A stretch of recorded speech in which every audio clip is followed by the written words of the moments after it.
چاہتے ہیں۔ جب پیدا ہوئی بیوی تو بچی تھی، اب بیوی حنا خاتون نے کہا پروردگار میں نے تو منت مانی تھی شکم کا بچہ تجھے دوں گی، یہ بچی پیدا ہو گئی۔ اللہ نے یہ نہیں کہا کہ جب بچہ دے گے پھر دے دینا، اللہ کہتا ہے بچی بھی صحیح ہمیں یہی منظور ہے، بولنا میں بچی بھی صحیح ہمیں یہی منظور ہے۔ اللہ توجہ میری طرف رکھنی ہے، پروردگار نے بچی دی، حضرت حنا خاتون نے اس بچی کو اٹھایا۔ اللہ کا گھر تھا اس وقت بیت المقدس، بولو صحیح، اللہ کا گھر بیت المقدس تھا۔ ایک قبلہ اول کسے کہتے ہیں؟ بیت المقدس کو کہتے ہیں۔ وہ بابا پہلے سارے سجدہ کرتے تھے بیت المقدس کی طرف رخ کر کے، ٹھیک ہے نا؟ جتنے بھی انبیاء تھے وہ بھی رخ کرتے تھے بیت المقدس کی طرف۔ اب یہ جتنے بھی مفسرین ہیں انہوں نے یہ لکھا ہے کہ رخ اس لیے کیا جاتا تھا وہ قبلہ اول کی طرف کیونکہ اس میں تابوت سکینہ رکھا ہوا تھا۔ بولنا ہے میرے ساتھ، تابوت سکینہ رکھا ہوا تھا۔ تابوت سکینہ کا مطلب کیا ہے کہ وہ ایک صندوق تھا جس میں سارے نبیوں کے تبرکات تھے، بولو صحیح میرے ساتھ۔ کسی نبی کا امامہ ہے، کسی نبی کی زرہ ہے، کسی نبی کی نالین ہے، کسی نبی کا عصا ہے، ٹھیک ہے؟ یہ سارے تبرکات انبیاء تھے۔ معلوم ہوا تبرکات صرف ہم احترام نہیں کرتے ہیں، تبرکات کا ہم احترام صرف نہیں کرتے بلکہ انبیاء بھی تبرکات کا احترام کرتے آئے۔ تبرکات تھے، کسی نبی کا امامہ ہے، کسی نبی کی زرہ ہے، کسی نبی کی نالین ہے، کسی نبی کی عبا ہے، تھک تو نہیں گئے ہو؟ یہ سارے تبرکات انبیاء تھے۔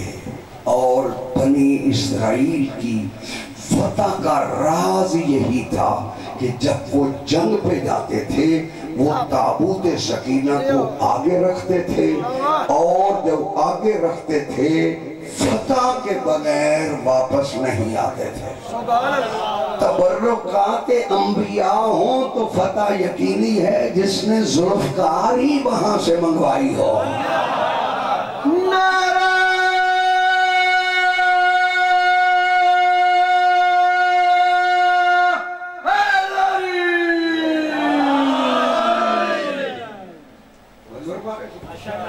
تبرکات انبیاء اس میں تھے۔ اور جب یہ حملہ کیا نا بنی اسرائیل بھائی، تو انہوں نے سب سے پہلے تابوت سکینہ کو چرایا تھا۔ تفصیل میں تو نہیں جانا چاہتا مگر اٹھایا تابوت سکینہ، اور پھر نبی نے جب حملہ کیا حضرت طالوت تو پھر یہ واپس تابوت سکینہ ہے۔ اب جو تابوت سکینہ تھا اس میں یہ تبرکات تھے، اسی لیے سارے سجدہ کرتے تھے اس کی طرف رخ کر کے، بولے ایسے میرے ساتھ، اس کی طرف رخ کر کے۔ خود پیغمبر اکرم نے بھی 14 سال رخ کیا ہے بیت المقدس کی طرف، ٹھیک ہے؟ پڑھو یہ، اس میں کوئی کسی کو اعتراض نہیں ہے، سب نے یہی لکھا۔ 14 سال پاک پیغمبر نے رخ جو کیا ہے وہ بیت المقدس کی طرف کیا ہے، مگر فرق یہ تھا کہ پیغمبر اکرم نے رخ تو بیت المقدس کی طرف کیا ہے مگر کعبہ کو پشت نہیں کیا، کعبہ کو پشت نہیں کی۔ رخ کرنا توجہ رہے یہ شریعت تھی اور پشت نہ کرنا محبت تھی۔ یہ کعبہ کی محبت کی وجہ سے یہ پشت نہیں کی حضرت محمد مصطفیٰ صلی اللہ علیہ وسلم نے۔ یہ تبرکات انبیاء تھے۔ جب تک تبرکات انبیاء تھے رخ کیا جاتا تھا وہاں پہ، اب بیتullah میں وہ آ گیا جس میں آدم کا علم تھا، نوح کا علم تھا، موسیٰ کی حیبت تھی، عیسیٰ کا ذوق تھا۔ توجہ ہے، اب محمد مصطفیٰ نے دیکھا، قرآن کہتا ہے قد نرا تقلب وجہک فی السماء فلنولجنک قبلۃ ترضاها، کہتا ہے میرا حبیب یہ جو بار بار تو ہماری طرف دیکھ رہا ہے، ہم اسی کو قبلہ بنا دیں گے جسے تو چاہتا ہے۔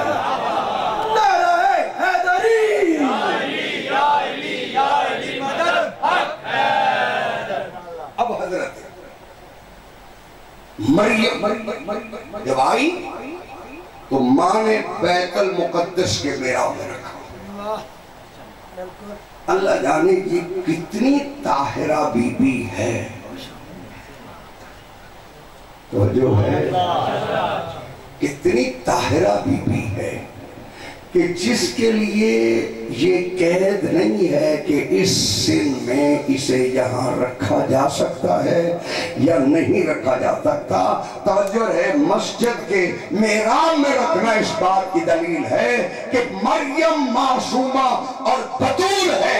اگر چھوٹی بطول مسجد کے محراب میں رہے تو مسجد کی توجہ میں احترام میں فرق نہیں آتا۔ فاطمہ چھوٹی بطول نہیں ہے، بڑی بطول ہے۔ نعرہ تکبیر، نعرہ رسالت، نعرہ حیدری۔ توجہ کرنی صاحب، بی بی آگے بیت المقدس کے محراب، اب پروردگار نے دیکھا کہ یہ معصومہ ہے، اس کی کفالت کرنی ہے۔ کفالت کے لیے چونکہ خاندان بڑا تھا، لوگ آئے کہ ہم کفالت کریں گے۔ اللہ نے دیکھا بی بی معصومہ ہے، کفالت کے دعوے دار سارے غیر معصوم ہیں۔ بولا میرے ساتھ، اللہ نے اس وقت کی حجت حضرت زکریا علیہ السلام کو حکم دیا کہ جاؤ قوم جھگڑ رہی ہے، جا کر ان سے کہو اپنے اپنے قلم پانی میں پھینکے، جس کا تیر جائے وہ مریم کا کفیل بنے گا۔ بولا میرے ساتھ، جس کا قلم تیرے گا وہ مریم کا کفیل بنے گا۔ قلم پھینکے گئے، زکریا کا قلم تیرا۔ اللہ نے قرآن میں کہا وَكَفَّلَهَا زَكَرِيَّا، ہم نے مریم کا کفیل زکریا کو بنا دیا۔ اب پتا چلا جتنی عصمت ہو اتنا بڑا کفیل ہوتا ہے۔ جتنی مریم کی عصمت تھی اتنا معصوم اس کا کفیل تھا، جتنی مصطفیٰ کی عصمت ہوگی اتنا معصوم کفیل مصطفیٰ کا ہوگا۔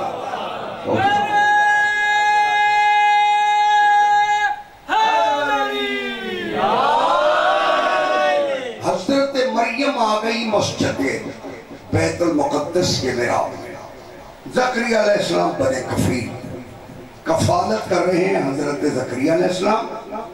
یا اللہ نے ایک دن فرشتے کو بھیج دیا، فرشتے نے آ کر بی بی مریم سے کہا قالا انما انا رسول ربک، مریم میں تیرے رب کا بھیجا ہوا پیغام پر ہوں، لِأَحْبَا لَكَ غُلَامًا زَكِيًّا، آیا اس لیے ہوں کہ تجھے ایک پاکیزہ بیٹا عطا کروں۔ بولو سے لِأَحْبَا لَكَ غُلَامًا زَكِيًّا، آیا اس لیے ہوں کہ تجھے ایک پاکیزہ بیٹا عطا کروں۔ بی بی نے کہا قالت اَنَّ يَكُونُ لِي غُلَامٌ، کیا مجھے بیٹا ہوگا؟ وَلَمْ يَمْسَسْنِي بَشَرٌ، جبکہ مجھے کسی بشر نے مس نہیں کیا، وَلَمْ أَكُ بَغِيًّا، اور نہ ہی میرے کردار میں کوئی بغاوت ہے۔ بولو سے وَلَمْ أَكُ بَغِيًّا، اور نہ ہی میرے کردار میں کوئی بغاوت ہے، مجھے کیسے بیٹا ہوگا؟ پروردگار نے کہا قَالَ كَذَلِكَ، مریم یہ تو اسی طرح ہوگا۔ بولو سے قَالَ كَذَلِكَ، مریم یہ اسی طرح ہوگا۔ قَالَ رَبُّكَ هُوَ عَلَيَّ هَيِّنٌ، کیونکہ تیرے رب پر اس طرح بچہ پیدا کرنا سب سے زیادہ آسان ہے۔ اور سن مریم، یہ عام بچہ نہیں، وَلَنَجْعَلَهُ آیَةً لِلنَّاسِ، ہم نے تیرے بچے کو لوگوں کے لیے آیت اللہ بنا دیا ہے۔ توجہ میری طرف ہے، ہم نے تیرے بچے کو لوگوں کے لیے آیت بنا دیا ہے۔ معلوم ہوا معیار آیت اللہ یہی ہے کہ ماں بطول ہونی چاہیے۔ وَلَنَجْعَلَهُ آیَةً لِلنَّاسِ ہم نے تیرے بچے کو لوگوں کے لیے آیت بنا دیا ہے وَرَحْمَةً مِنَّا اور یہ بچہ ہماری طرف سے رحمت ہے وَكَانَ أَمْرًا مَقْضِيًّا یہ تیرے بدل کا محتاج نہیں یہ تو ہمارا امر تھا ہم نے کر دیا ہے امرن مقضیہ یہ امر تھا جو ہو گیا اب جاگنا میرے ساتھ اللہ کی مرضی ہو تو ماں باپ سے بنائے اللہ کی مرضی ہو تو وہ کن کہہ کے خلق کرے بولو تو صحیح میرے ساتھ مرضی ہو تو وہ کن چھوڑ کے امر کرے اسحاق جیسا بیٹا پیدا ہو جائے وہ امر کرے عیسیٰ جیسا بیٹا پیدا ہو جائے جو امر سے پیدا ہو اسے اسحاق کہتے ہیں جو امر سے پیدا ہو اسے عیسیٰ کہتے ہیں جو خود ولیل امر ہو اسے علی ابن ابی طالب کا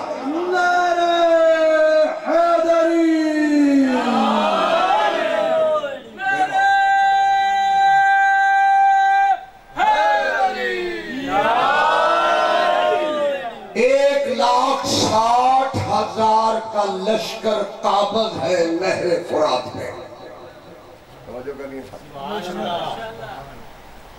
1,60,000 لشکر قابض ہے نہر فرات پہ مالک اشتر آگے بڑھے دیکھے کہتے یا علی 1,60,000 کے لشکر میں قبضہ کیا ہوا ہے نہر فرات پر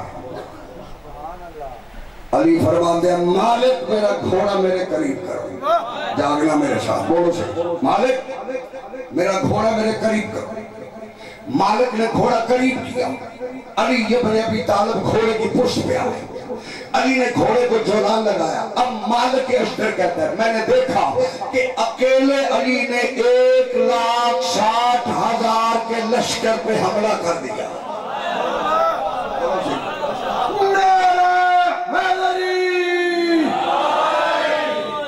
اکیلے علی ابن ابی طالب 1,60,000 کے لشکر پر حملہ کیا اور علی نے 1,60,000 کے لشکر کو 70 گروہوں میں تقسیم کیا اور 70 گروہ میں تقسیم کر کے علی جب حملہ کر رہے تھے ہر کوئی کہہ رہا تھا بھاگو پیچھے علی آ رہا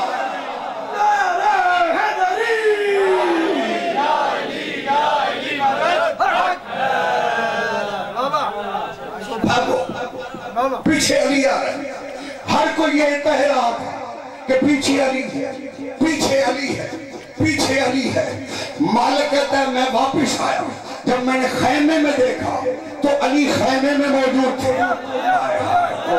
کہا یا علی وہاں حملہ ہے یہاں آپ خیمے میں موجود ہیں یہ کیسے ممکن ہے فرمایا تو نے قرآن میں نہیں پڑھا فَأَيْنَمَا تَوَلُّوا فَثَمَّ وَجْهُ اللَّهِ کہ جہاں بھی دیکھو گے وجہ اللہ نظر آئے گا میں علی ہی تو وجہ اللہ ہوں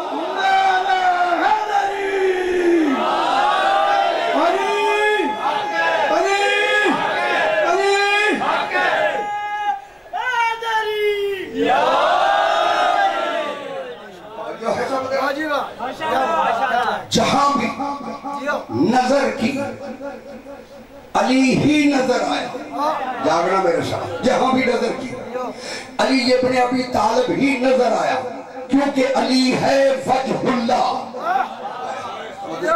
علی ہے وجہ اللہ فرمایا جہاں بھی دیکھو گے تمہیں وجہ اللہ نظر آئے گا معلوم ہوا موجودہ کہتے ہی اسے ہیں جس کی سمجھ عام بندے کو نہ آئے اللہ نے علی کی ذات کو موجودہ بنا کر بھیجا سمجھو میری طرف اللہ نے علی کی ذات کو اور یہی وجہ کہ علی ابن ابی طالب جب آئے ہیں بیدار ہیں آپ علی تشریف لائے ایسے نہیں آئے دعا تو محمد مصطفیٰ نے مانگی ہے جو دعا مانگی ہے وہ بھی قرآن میں ہے بولو صحیح میرے ساتھ دعا مانگی ہے وہ بھی قرآن میں قل میرا حبیب تو کہہ دے جب قل کہا جائے تو اس کا مطلب یہ ہے کہ اس نے نہیں کہا اس سے کروایا گیا قل تو کہہ دے، یہ پڑھتے قل هو اللہ احد، تو کہہ دے اللہ ایک ہے، کہہ تو اللہ رہا ہے، کہلوا مصطفیٰ سے رہا ہے، کہ اللہ رہا ہے، کیونکہ وہ زبان توجہ ہے، وہ بولتا ہے ان کی زبان میں، یہی وجہ ہے کہ جو وہ بولا ہے ان کی زبان میں بولا ہے۔ اب سمجھ میں آیا کہ اسے کیوں لسان اللہ بنا؟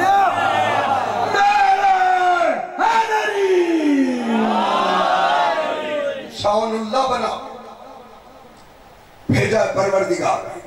کوئی ہے بندہ جو اس لسان اللہ کا منکر کرے کہ علی لسان اللہ نہیں ہے؟ بولو تو صحیح ہے۔ نفس اللہ بھی علی ہے، وجہ اللہ بھی علی ہے، قصد اللہ بھی علی ہے، عین اللہ بھی وہی ہے۔ بولو تو صحیح ہے۔ یہ تو سارے بچوں کو یاد ہے، اور پھر اس کا کوئی بول کر بھی نہیں ہے، شیعہ ہو یا سنی ہو سارے مانتے ہیں کہ علی عین اللہ بھی ہے۔ اسی لیے حدیث پہ بحث ہو رہی تھی، چند لوگ بیٹھ کے کہہ رہے تھے کہ لحموں کا لحمی، جسموں کا جسمی، دموں کا دمی، تیرا خون میرا خون ہے، تیرا گوشت میرا گوشت ہے۔ بولو سے میرے ساتھ، کہا یہ ہو کیسے سکتا ہے کہ یہ نبی فرمائے لحموں کا لحمی، جسموں کا جسمی، دموں کا دمی؟ پریشان تھے لوگ کہ ہو کیسے سکتا ہے۔ اتنے میں علی آئے، سامنے پیغمبر تھے، علی نے پیغمبر